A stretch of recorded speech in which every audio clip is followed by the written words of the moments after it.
بسم اللہ الرحمن الرحیم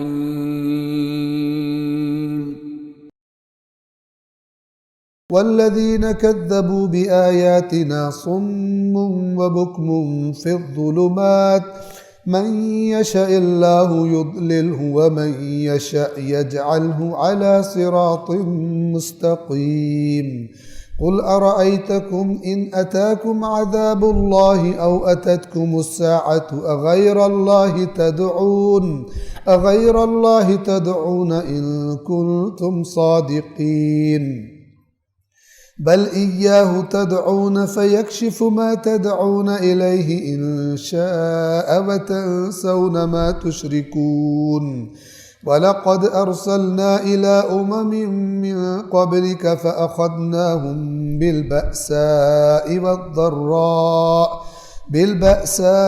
وَالضَّرَّاءِ لَعَلَّهُمْ يَتَضَرَّعُونَ 39 یہ ساری بات کر کے اللہ کہتا ہے اس ساری کائنات کو اور ان چیزوں کو، ان جانوروں کے نظام، سب کچھ دیکھ کے بھی جو جھٹلاتا ہے اللہ کی باتوں کو، اللہ کی آیات کو، اس کی حالت کیسی ہے؟ والذین کذبوا بآیاتنا صم وبکم فی الظلمات۔ اب ایسے بندے کی آپ تصویر بنائیں، اور جو لوگ ہماری آیات کو جھٹلا رہے ہیں وہ بہرے ہیں اور گونگے ہیں جو اندھیروں میں ہیں۔ ایک بندہ اندھیرے میں ہو، نہ کسی کو پکار سکتا ہے، کوئی گونگا ہے نکالو مجھے، نہ کسی کو سن سکتا ہے جو کہہ رہا ہو یوں کر تو نکل آئے گا۔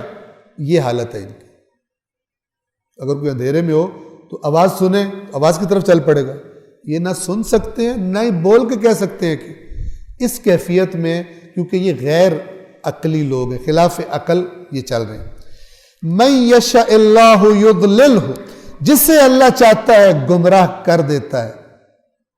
ومن یشاء یجعلہ علی صراط مستقیم، اور جسے چاہتا ہے صراط مستقیم پر قرار دے دیتا ہے۔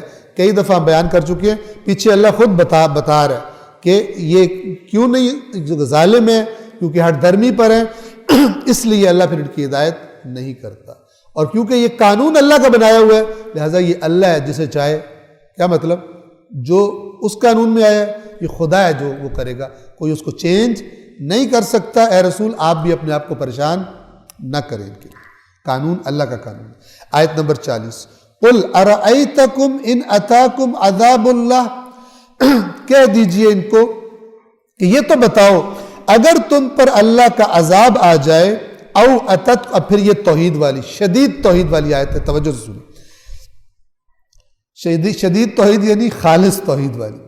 کہہ دیجئے یہ تو بتاؤ ان اتاکم عذاب اللہ، اگر تم پر اللہ کا عذاب آ جائے، او اتتکم الساعہ، یا تم پر قیامت آ جائے۔ اس کا مطلب ہے اس عذاب سے مراد قیامت سے پہلے کوئی مصیبت سختی آ جائے۔ اغیر اللہ تدعون ان کنتم صادقین، کیا تم اس وقت اللہ کے سوا کسی اور کو پکارو گے اگر سچے ہو تو؟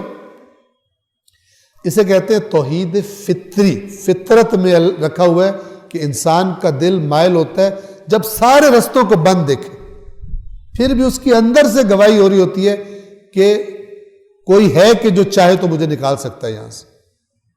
یعنی مادی اسباب کچھ بھی نہ ہو تب بھی اور یہ کیفیت اسی وقت پیدا ہوتی ہے اس اللہ کی طرف کھینچنے کی، اس طاقت کی طرف، کہ جب سارے مادہ پرستوں کے سارے مادی اسباب ختم ہو جائیں۔ جیسے قرآن کہتا ہے تم سمندر کے وسط میں ہو اور موجوں نے تمہیں گھیر لیا ہو اور تمہیں کچھ بھی نہ، وہاں تم اللہ کو پکارتے۔ اور کیا اس وقت اللہ کے سوا کسی اور کو پکارو گے؟ ان کنتم صادقین، اگر تم یہ جو اللہ کے ساتھ ابھی شریک بنا کے اوروں سے دعائیں مانگتے ہو، کیا تم اگر سچے ہو اس کام میں، اس وقت بتاؤ تم یہی کام کرو گے؟ پھر خداوند عالم خود جواب دیتا ہے اگلی آیت میں 41 میں، بل ایاہ تدعون، یہ ایاہ جیسے ایاکا ہے، ایاکا نعبد، صرف تیری عبادت کرتے ہیں، اور یہاں پہ کہ ایاہ تدعون، بلکہ صرف اسی کو پکارو گے، بلکہ صرف اسی کو پکارو گے، فیکشف ما تدعون الیہ، تو وہی ہٹائے گا، کشف کرے گا جس کے لیے تم اس کو پکارو گے.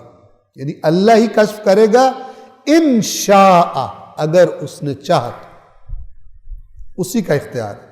وَتَنْسَوْنَ مَا تُشْرِكُونَ، اور اس وقت جو تم اب شریک بنا رہے ہو اس وقت بھول جاؤ گے، تمہیں یاد ہی نہیں جائے گا. آیت نمبر 42. وَلَقَدْ أَرْسَلْنَا إِلَىٰ أُمَمٍ مِّن قَبْلِكَ فَأَخَذْنَاهُمْ بِالْبَأْسَاءِ وَالضَّرَّاءِ لَعَلَّهُمْ يَتَضَرَّعُونَ، اور بے شک ہم نے آپ سے پہلے بھی بہت سی قوموں کی طرف ہم نے رسول بھیجے،